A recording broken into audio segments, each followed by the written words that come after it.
Muy bien, y ahora sí llegamos a un tema muy importante, bien preguntado y que a la vez también suelen equivocarse, ¿correcto? En las evaluaciones. Entonces quiero que presten bastante atención, por favor, ¿ya? Lo que respecta a las hepatitis virales. ¿Estamos? Muy bien. Vamos a comenzar con lo que viene a ser el virus de la hepatitis A. El virus de la hepatitis A pertenece a la familia de los picornavirus, ¿correcto? Es un virus que se transmite por vía digestiva, es decir, por transmisión fecal-oral. ¿Ya? Miren, la misma familia del coronavirus, ¿correcto? Es un picornavirus y que tiene como material genético un ARN. Esta infección por virus de la hepatitis A solo produce cuadro agudo, doctores, no cronifica. ¿Correcto? No cronifica. Muy bien. Podemos decir entonces que su principal vía de transmisión es la vía fecal oral, por alimentos, por agua contaminada. Su periodo de incubación es de 2 a 6 semanas y es típico en la edad pediátrica.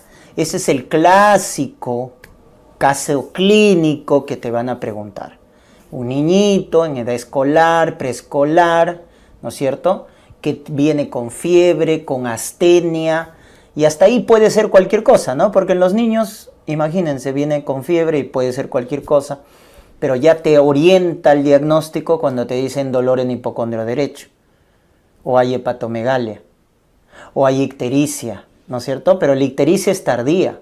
Recuerden, en la fase prodrómica, el niñito viene con fiebre, con astenia, con anorexia, con dolor en hipocondrio derecho. Ya al final aparece ictericia, coluria, lo típico, ya te orienta, ¿no? Entonces un niñito con esas características y aparte como la transmisión es fecal oral, otros compañeritos de su colegio, etcétera, también, ¿no? Se infectan.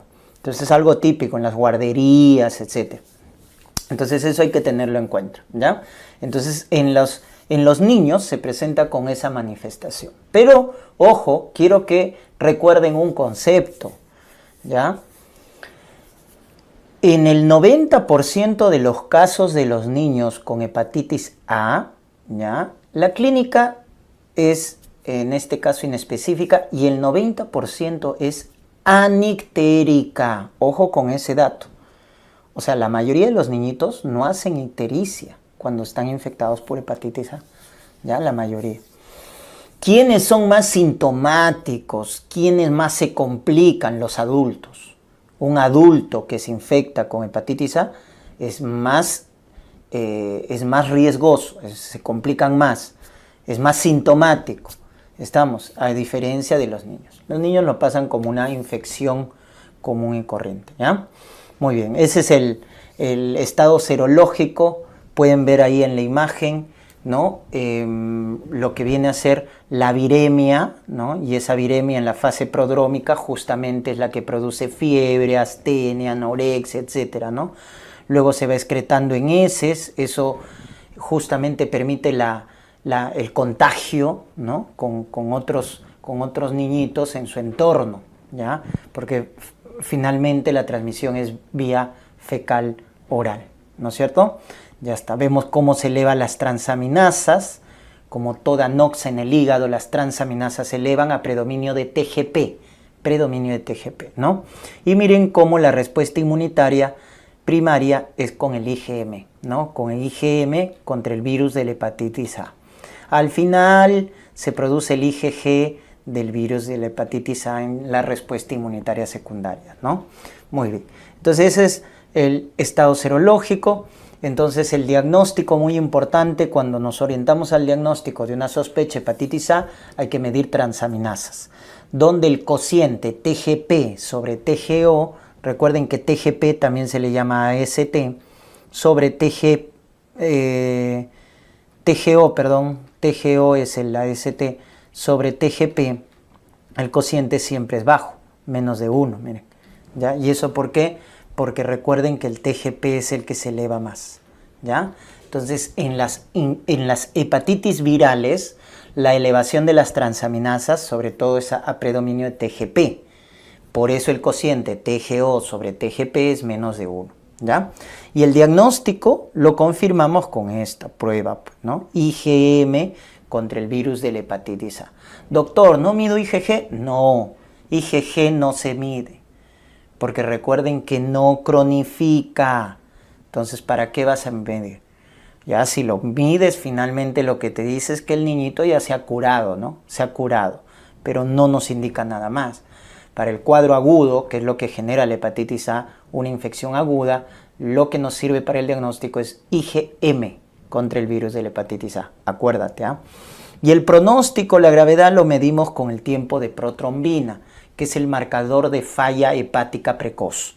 ¿Ya? Falla hepática precoz, eso ténganlo en cuenta, ¿ya? Entonces, cuando un niñito con hepatitis A en menos del 1% se puede complicar y hace falla hepática fulminante, entonces empieza a hacer coagulopatías y se empieza a prolongar el TP, es lo primero que se altera, ¿ya? Por eso es el marcador de falla hepática precoz, ¿no? También puede hacer encefalopatía, etcétera, ¿ya?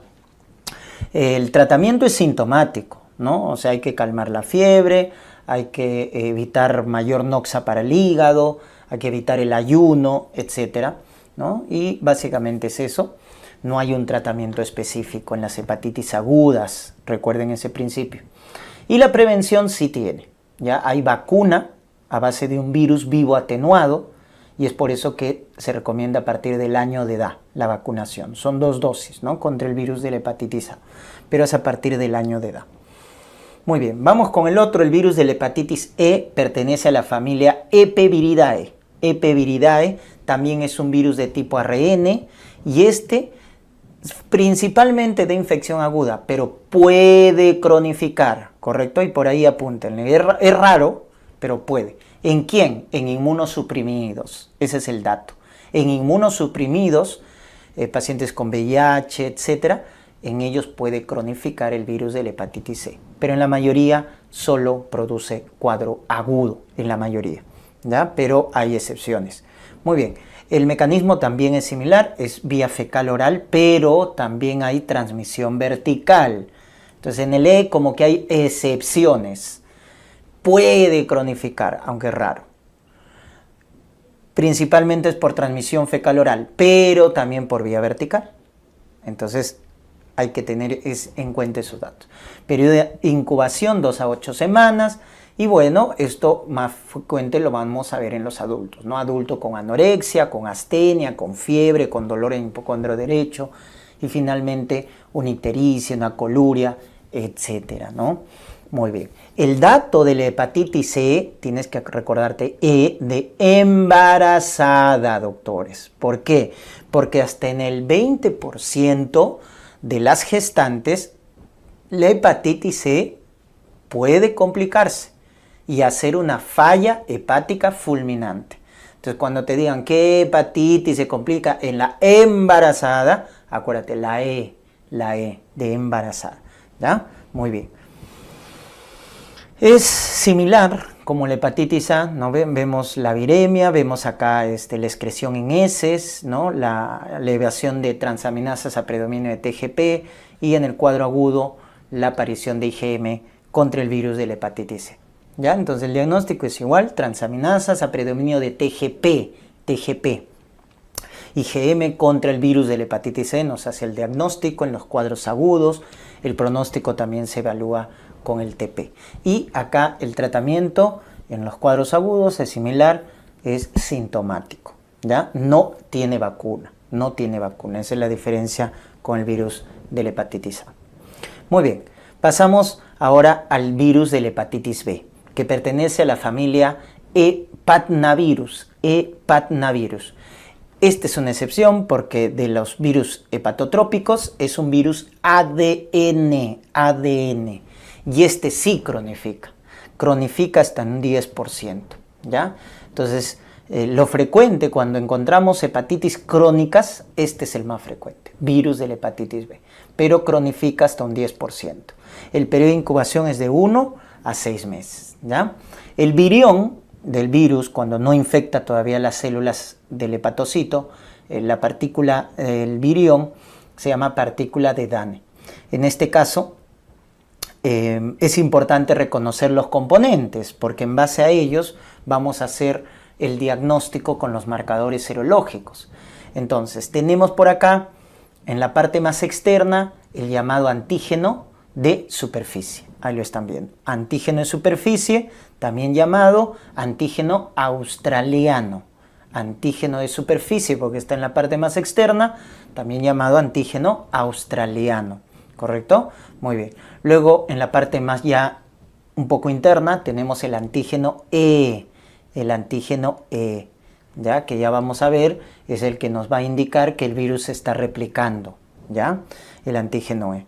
Luego tenemos el antígeno core, que ahí lo estamos viendo, ¿no? Ya en la nucleocápside, el antígeno core, ¿no? De núcleo, core.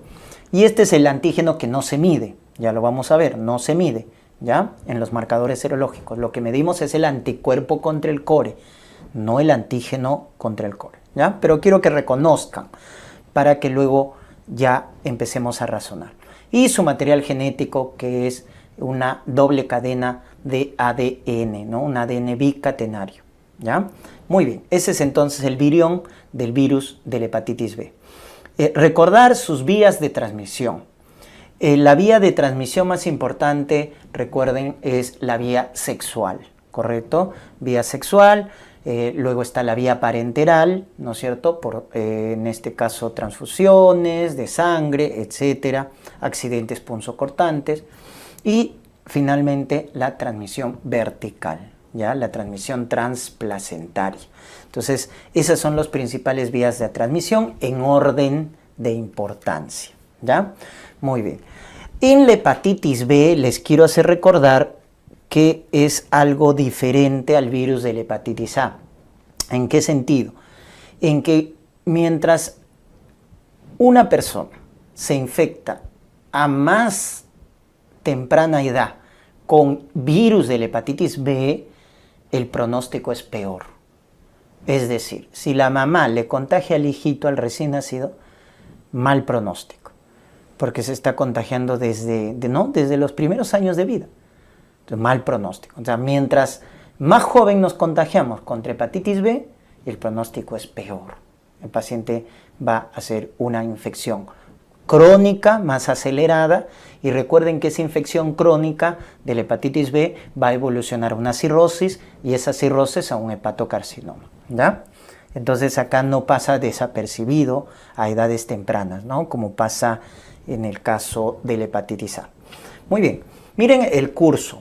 La infección aguda de la hepatitis B puede tener diversos cursos en la patogenia, en la enfermedad. La mayoría, felizmente, se cura, un 90 a 95%, pero un 5-10% cronifica, y ahí hay que tener cuidado. Y en menos del 1% puede hacer una falla fulminante, con coagulopatía, con encefalopatía. Cuando una hepatitis empieza a dar alteración del sensorio, coagulopatía, se llama falla hepática fulminante, ¿ya? Tengan en cuenta eso. Y bueno, la infección crónica, que en 5 a 10% de las hepatitis B, entonces, ¿cuál es el problema? Que al cronificar, porque tienen activo el material genético, tiene el antígeno E, que nos indica que se está replicando, va a evolucionar a cirrosis, hasta en un 15 a 20%. O sea, el 15 a 20% de estos pacientes hacen cirrosis, y estos son los que van a hacer hepatocarcinoma. Entonces, ese es ya el pronóstico más deleterio que pueda haber, ¿no? En una infección por hepatitis B. Muy bien, entonces ese es el curso que deben recordar. Importante los marcadores serológicos, ¿ya? Entonces hay que entenderlo, ¿ya? Quiero que ustedes razonen para que luego no tengan que memorizar, porque es la mejor manera para que no se olviden, ¿ya? Y no se equivoquen, no se confundan. Entonces miren, hay un periodo de incubación, ¿verdad? 4, 2 semanas, etcétera. Periodo de incubación, ¿no? Que es desde que ingresa el virus hasta que inician los síntomas. Ese es el periodo de incubación. Entonces, lo primero es definir una infección aguda. Una infección aguda es menos de 6 meses, ¿ya? Entonces ahí, ¿quién es el primero que va a aparecer? El primer marcador que va a aparecer en la infección por hepatitis B, infección aguda, es el antígeno de superficie. El antígeno de superficie es el primero en aparecer, ¿correcto? Es el antígeno australiano. Entonces, cuando te pregunten cuál es el primer marcador de infección por hepatitis B, el primer marcador serológico de infección por hepatitis B es el antígeno de superficie. Es lo primero que se puede reconocer, como están viendo, en infección aguda. Entonces, cuando este antígeno de superficie ingresa, lo que nos está indicando cuando sale positivo es que la persona tiene infección, ¿correcto? Ya está, es el primer marcador, acuérdate, el primer marcador, por eso lo estamos viendo en la infección aguda, ¿ya? Muy bien. Y bueno, la manifestación de una hepatitis aguda es fiebre, dolor en hipocondrio derecho, ictericia, astenia, etc., ¿no es cierto? Ya está. Luego tenemos ya la infección crónica, cuando pasa más de 6 meses, ¿correcto? La infección crónica cuando pasa más de 6 meses. Entonces, la mayoría son asintomáticos, ojo, en la infección crónica, pero pueden haber síntomas inespecíficos o puede haber esa falla hepática con coagulopatías, prolongación del TP, encefalopatías, etc. Pero quiero que vean acá, en la infección crónica, quién empieza a aparecer. Miren, este de acá, el anticore, ¿ya? El anticore, ojo, no es el antígeno. Anti es anticuerpo, antígeno es AG. Eso también suelen equivocarse. Antígeno es AG. Anticuerpo es así, ¿ya? Entonces eso reconozcan, pues muchas veces se equivocan, piensan que anti es antígeno. No, antígeno es AG, anticuerpo es anti. Entonces acá lo que se mide, miren, es anticuerpo contra el antígeno core, anticuerpo, porque ya les había mencionado, no se mide antígeno contra el core, es anticuerpo. Ahora, este anticuerpo contra el core puede ser IgM o puede ser IgG, ¿correcto? Entonces, cuando es IgM contra el core, infección aguda. Cuando es IgG contra el core, infección crónica. ¿Estamos? Entonces, miren cómo el anticore te define si es aguda o es crónica. Porque el antígeno de superficie lo que te define es que esté infectado. Tiene hepatitis B, ¿correcto? Tiene hepatitis B. Pero el que te define si es agudo o crónico es el anticuerpo contra el core. Si es IgM, agudo. Si es IgG, crónico. Doctor, ¿qué pasa si solo tengo antígeno de superficie? No puedo medir anticore. ¿Puedo diferenciar si es agudo o es crónico? Sí. Si el antígeno de superficie está positivo menos de 6 meses, es agudo. Si el antígeno de superficie está positivo más de 6 meses, es crónico. Es otra manera de definirlo por el tiempo de enfermedad. Entonces, tener un antígeno de superficie menos de 6 meses, agudo. Más de 6 meses, crónico.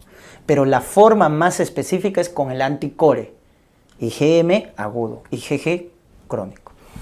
Doctor, y acá veo otros marcadores. Sí, miren, el antígeno E lo que te va a indicar es replicación, que se está dividiendo, que se está multiplicando el virus. Por lo tanto, te va a decir si la hepatitis está o no activa, ¿correcto? Entonces, miren, ¿dónde es positivo el antígeno E? Al inicio, miren, en la infección aguda. Pues claro, porque el virus se está multiplicando en la infección aguda. Eso es lo que busca el virus. Luego va cayendo, miren ya. En algunas infecciones crónicas puede salir positivo.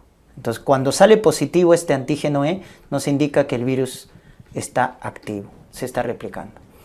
En cambio, cuando ya empieza a aparecer su anticuerpo contra el antígeno E, miren cómo se lo convierte acá, anticuerpo, entonces quiere decir que ya acá el virus está inactivo, ya no se está replicando.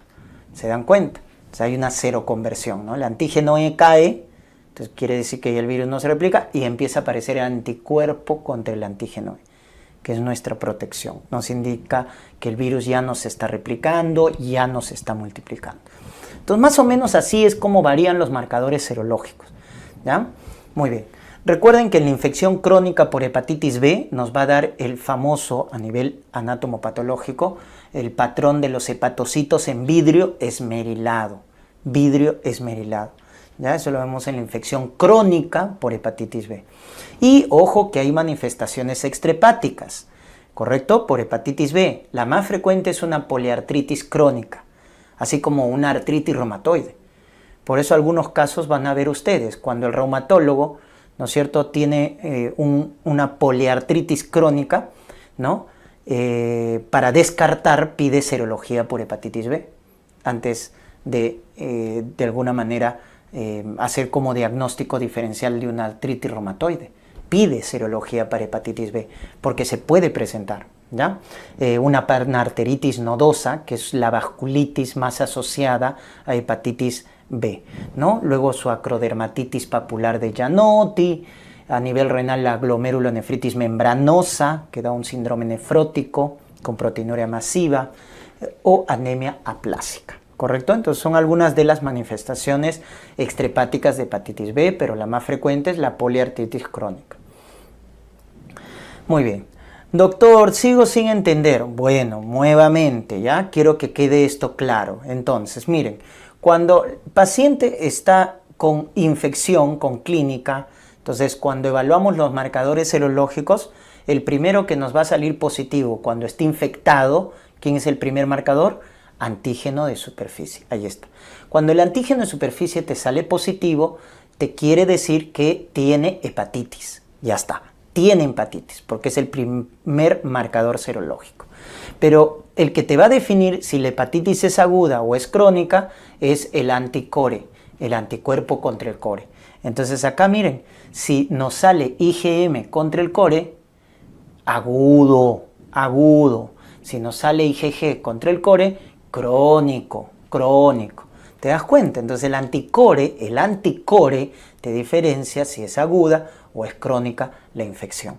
Y eso es muy importante, porque la hepatitis aguda no hay mucho problema, menos que haga una falla hepática fulminante, ¿no? Pero la crónica hay que tener mucho cuidado, porque la crónica evoluciona a cirrosis y la cirrosis a hepatocarcinoma. Por eso tenemos que diferenciarlo. Ahora bien, para saber si está activo o inactivo, que es el otro nombre que le tenemos que poner, para eso tenemos el antígeno E. Entonces, si el antígeno E nos sale positivo, ese es tu marcador de replicación, tu marcador de actividad, tu marcador de infectividad, tu marcador de contagio. De diferentes maneras te lo van a decir. Pero lo que te quiere decir el antígeno E es que el virus se está replicando, se está multiplicando. Por eso si te sale antígeno E positivo, entonces está activa la hepatitis. Y tanto la aguda per se es activa, pero la crónica también puede ser activa, ¿no es cierto? Ya está. Pero va a haber un momento, sobre todo en la crónica, donde se lo convierte, ¿verdad? En vez de antígeno E, ¿quién aparece? Anticuerpo. Esta es la otra denotación también de anticuerpo, ¿ya? AC, anticuerpo contra el antígeno E. Entonces, cuando ya aparece el anticuerpo contra el antígeno E, ya nos indica que está inactivo, que ya no se está replicando el virus. Entonces, ahí tenemos pues los estados de una infección. Una infección puede ser hepatitis aguda, activa, hepatitis crónica, activa o inactiva. Entonces, simplemente es interpretar los marcadores. Eso es lo que tienen que acordarse. El antígeno nos dice si está infectado. Es el primer marcador serológico. El anticore nos dice si es agudo o es crónico. Recuerden que el IgM contra el core es el primer marcador, pero de la respuesta inmunitaria. Mucho cuidado cuando te quieran confundir ahí. Cuando simplemente te dicen primer marcador serológico, antígeno de superficie. Pero te dicen primer marcador de la respuesta inmunitaria, o sea, te están preguntando el primer anticuerpo que se forma. ¿Cuál es el primer anticuerpo que se forma? El IgM contra el core, que justamente es el que nos indica hepatitis aguda. ¿Ya? Muy bien. ¿Quién es tu marcador de replicación, de contagio, de infectividad? Ah, tu antígeno E. Es tu marcador de replicación, cualitativo, ¿no? Porque positivo o negativo. ¿Ya? ¿Por qué? Porque hay un marcador de replicación más específico, que es cuantitativo, que es el PCR. ¿Ya? El PCR es el marcador de replicación cuantitativo, que tiene obviamente más especificidad. ¿Correcto? Muy bien. Ahora vamos al otro escenario que vamos a analizar. ¿Qué pasa cuando el paciente está sano? Entonces, ¿cuándo decimos que el paciente está sano? Porque hasta ahora hemos visto los estados patológicos, hepatitis aguda, crónica, activa, inactiva. Entonces acá, el que te va a indicar que el paciente está sano, el que te va a indicar que estamos protegidos, es el anticuerpo contra el antígeno de superficie. Anticuerpo contra el antígeno de superficie. Entonces, cuando tenemos esto, anticuerpo contra el antígeno de superficie, decimos que estamos sanos, que estamos protegidos. Este es nuestro anticuerpo de protección, ¿correcto? Entonces, hay dos formas de estar sano. O me vacuné o ya me curé. Entonces, en ambos, el anticuerpo contra el antígeno de superficie va a salir positivo, ¿no? O sea, me curé, o sea, me dio la infección, pero ya me curé, o me vacuné. ¿No es cierto? Recuerden, en la vacuna se forman los anticuerpos contra el antígeno de superficie a partir de los 30 días. Los títulos, ahí es 10 unidades, ¿ya? 10 unidades, más de 10 unidades ya nos indica que hay protección. En títulos, pues, ¿no? Hablando. Y el curado quiere decir que ya le dio la infección, ¿no es cierto? Pero ya se sanó. Y acá hay dos, el pasado lejano y el pasado reciente. O sea, ¿hace poco se curó o hace mucho tiempo? ¿Y por qué les hago esta diferencia? Porque el pasado lejano es igual que el vacunado. Solo va a tener el anticuerpo contra el antígeno de superficie positivo. Los demás van a estar negativos. ¿No es cierto? Porque ya pasó mucho tiempo. Entonces el IgG contra el core se lavó en el curado pasado lejano. Y como ya pasó mucho tiempo, se lavó. Y en el vacunado nunca podría tener IgG contra el core, porque nunca se infectó, se ha vacunado. Pues en el vacunado solo tienes anticuerpo contra el antígeno de superficie, nada más. Y es así como evalúas la protección. Y en el pasado reciente, ¿cómo lo vas a diferenciar? Porque acá sí tenemos una huella de que se infectó, pero ya se curó. Entonces, ¿por qué digo que se ha curado? Porque tiene el anticuerpo contra el antígeno de superficie. ¿Y por qué digo que se ha curado recién? Porque tiene su huellita, que es el IgG contra el core positivo. Eso nos indica que se ha curado recién, ¿ya? El IgG contra el core positivo. Entonces, en el pasado reciente. Muy bien, entonces ahí tienen, miren, cómo interpretar los marcadores, ¿ya? Pero en algunos casos ya se complica un poquito más la cosa, ¿no es cierto? Hay ciertos estados que ya se van a complicar, como por ejemplo esto de acá. A ver, ¿cómo interpretas eso? Tú dirías, a ver, antígeno de superficie quiere decir que está infectado, tiene hepatitis. Pero también el anticuerpo contra el antígeno de superficie está positivo. O sea, tanto el marcador de infección como el marcador de protección, ambos están saliendo positivos. Cuando pasa eso, doctores, eso se llama periodo de convalecencia. Es que acá hay una cero conversión, miren. Cuando el antígeno en superficie está positivo, ahí está el antígeno en superficie, positivo, el paciente está infectado. Pero va a haber un momento en que ya se cura y empieza a aparecer, ¿quién? El anticuerpo contra el antígeno en superficie. Entonces, ¿qué pasa si tú mides acá, justo mides acá? Entonces, cuando mides justo ahí, te vas a dar cuenta que te puede salir ambos positivos, tanto el marcador de infección como el marcador de protección. Entonces, ¿eso cómo se llama? Cuando hay cero conversión del antígeno de superficie hacia anticuerpo contra el antígeno de superficie, periodo de convalecencia. El paciente ya se está recuperando. Entonces, ahí tengan cuidado, ¿ya? Cuando te quieran tomar de sorpresa y te dicen antígeno de superficie positivo y tú dices, está infectado, pero también te dicen anticuerpo contra el antígeno de superficie. O sea, infección y protección juntos, periodo de convalecencia. Ya eso si quieres memorízalo. Ahora acá, antígeno de superficie negativo. Tú dices, no está infectado. Antígeno de superficie está negativo.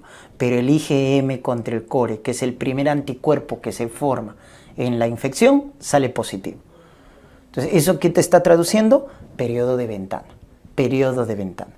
Pues acuérdate que el IgM contra el core es el primer anticuerpo que se detecta. Es el primer marcador en la respuesta inmunitaria. Entonces, cuando te sale antígeno de superficie negativo, pero el IgM core positivo, periodo de ventana. Y esto de acá, miren, es cuestión de interpretar. Antígeno E negativo. Entonces tú dices, si el antígeno E está negativo, quiere decir que no se está replicando, ¿verdad? Por defecto. No se está replicando, el virus está inactivo, correcto. Pero le mides PCR y el PCR, que es el marcador de replicación cuantitativo, te dice que la carga viral es alta. Entonces acá estás encontrando una discordancia, ¿verdad? Entre tu marcador de replicación cualitativo, que es el antígeno E, y el marcador de replicación cuantitativo, que es el PCR. Entonces, el antígeno E te engaña, ¿no? Te miente, ¿ya? Te miente y te dice, no se está replicando, pues salió negativo. Pero siempre hay alguien que viene y te dice la verdad. Entonces, ¿quién es ese? El PCR, porque es el más específico. Entonces, el PCR te dice, no, sí se está replicando. Sí se está replicando. Mira la carga viral, está alta. Entonces, al final, ¿a quién le vas a creer? Al PCR, pues. En realidad, este virus sí se está replicando. ¿Correcto? Entonces, cuando encuentras esa discordancia entre el cualitativo y el cuantitativo, eso se llama mutante precore, que tiene mal pronóstico tiene, ¿ya? Mutante precore se llama. Entonces, esos datos, esos estados, sí, memorízatelos porque no hay forma de interpretarlo, ¿no? Entonces, tienes que tenerlos en cuenta. Ya está. Si esto lo dominas bien, y esto obviamente tienes que repasarlo, ver, ¿no es cierto?, con las preguntas, con las evaluaciones, etc. Si esto lo dominas bien, entonces ya tienes asegurado por ahí las preguntas de hepatitis B, porque esto es lo que más falla, doctores, lo que más falla, ¿ya? Entonces hay que repasarlo, practicarlo, ponerlo a prueba. En el tratamiento, ¿ya? Las infecciones agudas, recuerden que solo necesitan manejo sintomático, ¿ya? Manejo sintomático. El que sí va a requerir manejo con antivirales específico es la infección crónica, ¿ya?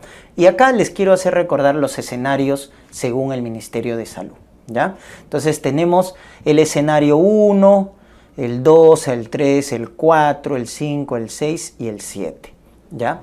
¿Y cómo se diferencian estos escenarios? Con los criterios. ¿Tiene o no tiene cirrosis? ¿Cómo están las transaminasas? ¿Cómo está la carga viral? ¿Cómo está el antígeno E? Entonces acá te comparo, ¿no? Transaminasas, carga viral, que es el marcador de replicación cuantitativo, y antígeno E, que es el marcador de replicación cualitativo. Y en base a ello te voy a diferenciar y te voy a poner 7 escenarios para decidir a quién tratar y a quién no, ¿correcto? Entonces el escenario 1, tú rápido lo distingues. ¿Por qué? Porque es el único que tiene cirrosis. O sea, si te dice paciente con hepatitis B crónica y ya tiene cirrosis, escenario 1. Escenario 1. Si te dice no tiene cirrosis, tiene altas sus transaminasas y alta carga viral por el PCR. Ese es el escenario 2. Cuando no hay cirrosis, pero tienes alta carga viral y bien aumentado las transaminasas. Escenario 2. Escenario 3 es el que tiene un poco de elevación de las transaminasas y su carga viral también está elevada, ¿ya? Pero no está tan elevada las transaminasas, están elevadas, pero no tanto, ¿ya? Muy bien. El escenario 4 es un paciente mayor de 30 años que tiene las transaminasas normales, normales, pero la carga viral, el antígeno E han salido positivos. Entonces, nos está indicando que el virus se está replicando, porque tanto el cualitativo como el cuantitativo nos salen altos, pero sus transaminasas están normales, ¿correcto? Entonces ahí tenemos el escenario 4, ¿correcto? ¿Y por qué les hago mención? Porque estos 4 escenarios son candidatos para iniciar tratamiento con antivirales. Entonces cuando te preguntan ¿a qué hepatitis B crónica voy a tratar? Voy a tratar al paciente con hepatitis B crónica que tiene cirrosis, que es el escenario 1, el 2 y el 3, que es el que tiene transaminasas altas con carga viral alta, y el 4 también, que es el paciente más de 30 años, que sus transaminasas están normales, pero su carga viral está alta. Entonces, date cuenta que si hay cirrosis, si las transaminasas están elevadas, si la carga viral está elevada, en una hepatitis B crónica hay que dar tratamiento. Son criterios que te indican que hay que dar tratamiento, es mejor, ¿ya? Muy bien. Porque el escenario 5 es cuando el paciente tiene transaminasas normales y su carga viral está baja. Ese es el escenario 5. El escenario 6 es transaminasas normales, la carga viral está alta, antígeno E positivo, pero tiene menos de 30 años. Es muy joven, es muy joven. Y el escenario 7, transaminasas normales, y acá miren, carga viral alta y antígeno E negativo, antígeno E negativo. Pero lo que quiero que vean acá, que tienen en común todos estos, es esto, miren, esto de acá ya, transaminasas normales. Ese es el dato. Cuando tengas una hepatitis B crónica con transaminasas normales, es mejor diferir el tratamiento. O sea, todavía no hay que iniciar tratamiento. Doctor, pero el escenario 4 tiene transaminasas normales. Sí, pero es mayor de 30 años. Esa es la diferencia. Mayor de 30 años. A pesar que la carga y el antígeno. Porque acá también tienes carga viral alta, esto, pero es menos de 30 años. ¿Se dan cuenta? Entonces, ahí el criterio es transaminasas normales, ¿no? Ya está. Tengan en cuenta ese dato. Muy bien, eso lo he hecho en función de los escenarios de MINSA, ¿ya? Entonces, si te dicen hepatitis B crónica con cirrosis, con transaminasas altas, con carga viral alta, con antígeno E positivo, de tratamiento. Porque mientras las transaminasas están altas, mientras la carga viral está alta, te está indicando que la hepatitis crónica está activa. Y cuando está activa, hay que darle tratamiento. Porque si no va a progresar a cirrosis y a hepatocarcinoma. Miren los factores de buen pronóstico. ¿Cuáles son los factores de buen pronóstico? Que tengan transaminasas altas previa al tratamiento. Y tú te preguntarás, pero doctor, ¿por qué? Porque cuando las transaminasas están altas, doctores, nos indica que el paciente va a responder al tratamiento. Tú te preguntarás acá, ¿por qué inicias tratamiento cuando las transaminasas están altas? Porque eso nos indica que va a responder al tratamiento antiviral. Y por acá, si las transaminasas están normales, ¿por qué detenernos en el tratamiento? Porque no va a responder al tratamiento. Por eso, esto es buen pronóstico, que las transaminasas estén elevadas, porque te indica que va a responder al tratamiento. Entiéndalo de esa manera. Ojo, aunque suene un poco irónico, ¿no? Transaminasas altas, buen pronóstico, sí, porque va a responder al tratamiento antiviral. Que tenga baja carga viral, eso sí, baja carga viral previo al tratamiento es buen pronóstico. Que sea una infección adquirida en comparación de la vertical, ¿te recuerdas? Porque mientras más niñito, peor el pronóstico. Entonces, mejor adquirido en comparación de la vertical, si tiene hepatitis activa, si es mujer, si no tiene coinfección con VIH o hepatitis delta, ¿no? Son factores de buen pronóstico. ¿Y qué antiviral damos para el manejo crónico? Tenofovir. Tenofovir es un antiviral que se va a emplear para tratar las hepatitis B crónicas, activas, con carga viral alta. Tenofovir. Y que también se puede emplear en la gestante. Ojo, gestante infectada con hepatitis B, también podemos dar tenofovir sin ningún problema. Pero cuando el tenofovir no lo puedes utilizar, porque la tasa de filtración glomerular está baja, menos de 50 mililitros por minuto, tiene osteoporosis o tiene alguna enfermedad hematopoyética, en esos casos, ¿quién ingresa como alternativa? Entecavir. Entonces, cuando hay falla renal, cuando hay osteoporosis, cuando hay enfermedad hematopoyética, ya no puedes usar tenofovir. En esos casos usas entecavir, ¿ya? Para el tratamiento. Muy bien. ¿Y cómo decimos que está respondiendo al tratamiento? Porque las transaminasas se normalizan, porque seroconvierte a los 3 meses de tratamiento.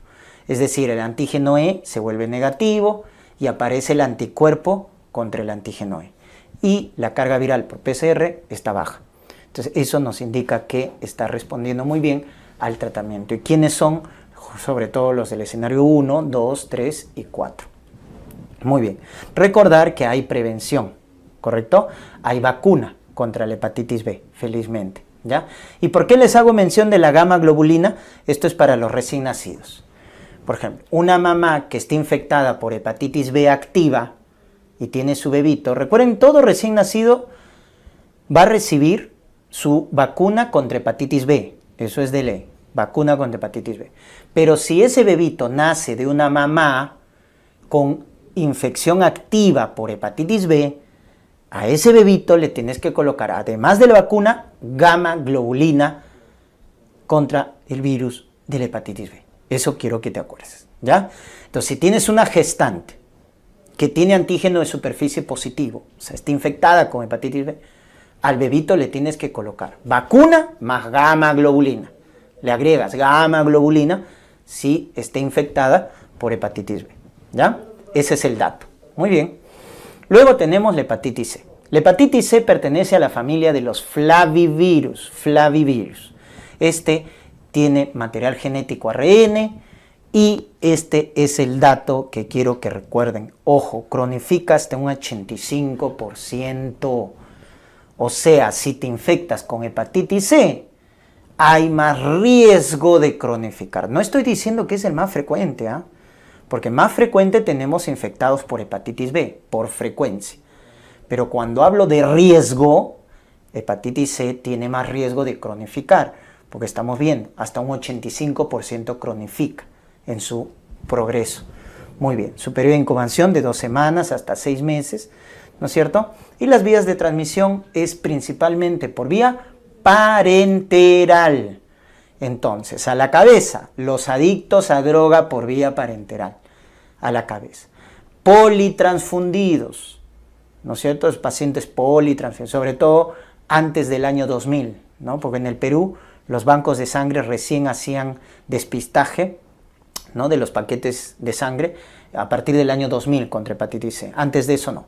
Entonces los politransfundidos, los que recibieron sangre, etcétera, y los pacientes en hemodiálisis, ¿ya? Entonces la principal vía de transmisión, recuerden, es la vía parenteral, ¿ya? Por eso acá a veces nos asustamos cuando tenemos un accidente punzocortante y pensamos, ¿no?, rápidamente en contagio con VIH o hasta hepatitis B, ¿no?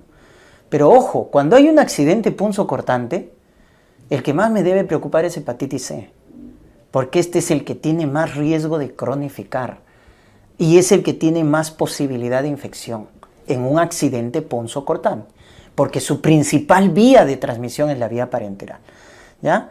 Entonces, cuando tengo un accidente punzocortante, el que tiene más riesgo para transmisión es hepatitis C. Luego está el B, luego VIH, ¿ya? Pero mucho cuidado, tengan en cuenta eso, ¿ya? Preocúpense más por el hepatitis C cuando hay un accidente punzocortante, cuando se hacen tatuajes, piercings, ¿no? Ahí está hepatitis C, porque es por transmisión parenteral, ¿ya? Muy bien. El curso, recuerden, crónico hasta un 85%, ¿no?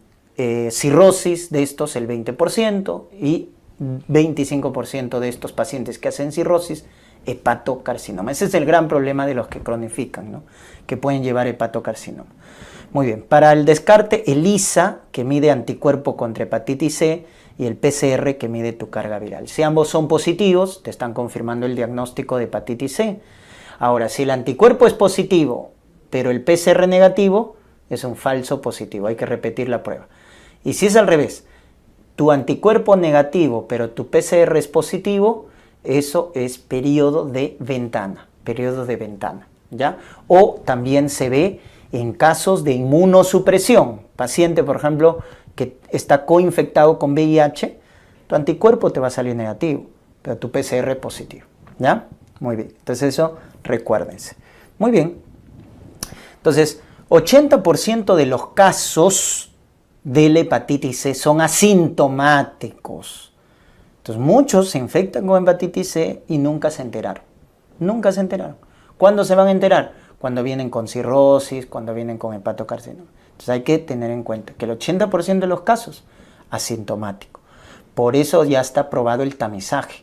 Un paciente que tiene factores de riesgo para hepatitis C debe hacerse un descarte a partir de los 40 años contra hepatitis C, ¿ya? ¿Hay complicaciones extrahepáticas? Sí. La más frecuente es la glomerulonefritis membranoproliferativa, ¿ya? La membranoproliferativa que hace síndrome nefrítico. De las vasculitis, la que más se asocia a hepatitis C, acuérdense, C de crioglobulinemia, ¿ya? También PTI, linfoma no Hodgkin, líquen, porfiria, también están asociadas a la infección por hepatitis C. Este es bien variada, ¿ya? Muy bien. En su estudio anatomopatológico, la infección crónica se asocia a una hepatitis de interfaz, así se llama, hepatitis de interfaz. Y recordemos los factores de buen pronóstico. ¿Cuáles son los factores de buen pronóstico? El genotipo 2 y 3. ¿ya? Esto es contradictorio a dengue, ¿no? Siempre les hago recordar eso. En dengue, ¿se acuerdan los serotipos? Pues, ¿no? 2 y 3 en dengue es mal pronóstico, son los más graves. Pero en hepatitis C es buen pronóstico, el 2 y el 3 es buen pronóstico, ¿ya? De los genotipos, de los 6 o 7 genotipos que hay. Muy bien. Carga viral baja es buen pronóstico, ausencia de cirrosis es buen pronóstico, joven, leptosómico, ¿no? O que responda al tratamiento antiviral, ¿ya? Esos son los factores de buen pronóstico. Muy bien. Y el tratamiento es con antivirales. Hepatitis C hay que dar el esquema pangenotípico. Como son varios genotipos, entonces es mejor dar el sofosbuvir más belpatasavir. Ese es el esquema pangenotipo y es el que más se utiliza. Sofosbuvir más belpatasavir, ¿ya? Podemos reemplazar el segundo por daclatasavir, ledipasvir, pero cubren a menos genotipos. Entonces la ventaja del primero es que es el esquema que se propone por el Ministerio de Salud como el esquema pangenotípico, ¿ya? Porque antes clásicamente se utilizaba como tratamiento esto, ¿no? El interferón alfa más ribavirina, que todavía lo pongo porque hay algunas evaluaciones por ahí que la consideran. Interferón alfa más ribavirina, era el núcleo del tratamiento. Y se daba por 6 meses si eran los genotipos de buen pronóstico, 2 y 3. Y por 1 año si eran los de mal pronóstico, que era el 1 y el 4. ¿Ya? Esa era la diferencia. Muy bien, y finalmente el virus delta. El virus delta es un virus incompleto, doctores, porque necesita de otro virus para infectar. Es o contiene material ARN, pero es defectuoso, ¿ya? ¿Y con quién más se asocia? Con el virus de la hepatitis B, hasta en un 5%, ¿ya? La vía de transmisión también es similar a la hepatitis B, sexual, parenteral y vertical, ¿correcto? Y vamos a tener acá 2 estados en el virus delta, la coinfección y la superinfección. Entonces hay que diferenciar estos 2 estados de la infección por el virus delta, el virus incompleto. Miren, la coinfección tiene un periodo de incubación de 1 a 6 meses, se puede complicar con una hepatitis aguda fulminante, ¿correcto? ¿Y qué es la coinfección? La coinfección es un paciente que tenía hepatitis B aguda y sobre esa hepatitis B aguda el paciente se infecta con el virus delta, ¿ya? Entonces se presenta de esa manera. Es un paciente que tenía hepatitis B aguda y se coinfecta con el virus delta. Ya está. Entonces, ¿cómo van a ser sus marcadores serológicos? ¿Quién te dice que está infectado por hepatitis B? El antígeno de superficie. Ahí está. Positivo quiere decir que tiene hepatitis. ¿Quién te dice que es aguda? Ah, el IgM contra el core positivo. Ahí está. IgM contra el core positivo, agudo. Ya está. ¿Y quién te dice que ha entrado el virus delta? Ah, anticuerpo contra el virus delta. ¿Se dan cuenta? Es cuestión de interpretar. Entonces, hepatitis, antígeno de superficie. Aguda, IgM contra el core. Y sobre eso ingresa el delta, anticuerpo contra el virus delta. Entonces, en el gráfico lo vas a ver así, ¿no es cierto? Entonces, el virus de la hepatitis B ingresa, antígeno de superficie, aparece luego el IgM contra el core, ahí está el IgM contra el core, ¿no es cierto? Ya está. Y luego aparece el virus delta, ¿no? Que está acá, el virus delta. Ahí está, IgM contra el virus delta. Ya está. Entonces ahí está la hepatitis B aguda y sobre esa hepatitis B aguda ingresa el virus delta. Entonces eso es una coinfección. Diferencian a la superinfección, que tiene un periodo de incubación de 2 a 8 semanas. Este es el que cronifica. Este es el que acelera la progresión a cirrosis. Porque, ojo, hasta el 90% cronifica, incluso más que la hepatitis C, hasta 90%. Entonces, ¿cómo es la superinfección? Es una hepatitis B crónica sobre la cual ingresa el virus delta. Entonces, nuevamente, ¿cómo son los marcadores serológicos? ¿No? Hepatitis B, antígeno de superficie positivo. Crónico, entonces ya no está el IgM contra el core, pues. Te está saliendo negativo el IgM contra el core. ¿Quién va a aparecer? El IgG, ¿verdad? Contra el core. Ya está. Y sobre esa hepatitis crónica, ¿quién ingresa? El virus delta. ¿Ya? Esa es la diferencia. Entonces, si tienes una hepatitis B aguda y sobre eso ingresa el delta, coinfección. Si tienes una hepatitis B crónica y sobre eso ingresa el delta, superinfección. Creo que está clara la diferencia. Acá vemos, ¿no? Ya es una hepatitis B crónica y sobre eso ingresa el virus delta. ¿Ya? Entonces, ¿por qué no le he puesto acá IgG? Algunos se preguntarán, doctor, pero no me confunda, ¿por qué no pone IgG contra el core? Bueno, la razón es que si te preguntaran entre estos dos estados, ¿quién es el marcador que te hace la diferencia? El del medio, porque si ves los extremos son iguales. Entonces el que te va a diferenciar la coinfección de la superinfección es la presencia o ausencia del anticuerpo contra el core, IgM. Esa es la diferencia, porque en ambos vas a tener antígeno de superficie positivo. En ambos vas a tener al anticuerpo contra el virus delta. Entonces, ¿quién te va a hacer la diferencia? El IgM contra el core. Si el IgM contra el core está positivo, coinfección. Si el IgM contra el core está negativo, por ende IgG contra el core positivo, superinfección. ¿Te das cuenta? Entonces, el anticore es el que te diferencia estos dos estados. Muy bien. Tratamiento interferón alfa, doctores. Ya para el virus delta se emplea interferón alfa. Muy bien, ya. Entonces, repasen por favor muy bien sus marcadores serológicos. Tienen bastante tarea. Repasen, practiquen, autoevalúense para poder familiarizarse con los marcadores serológicos.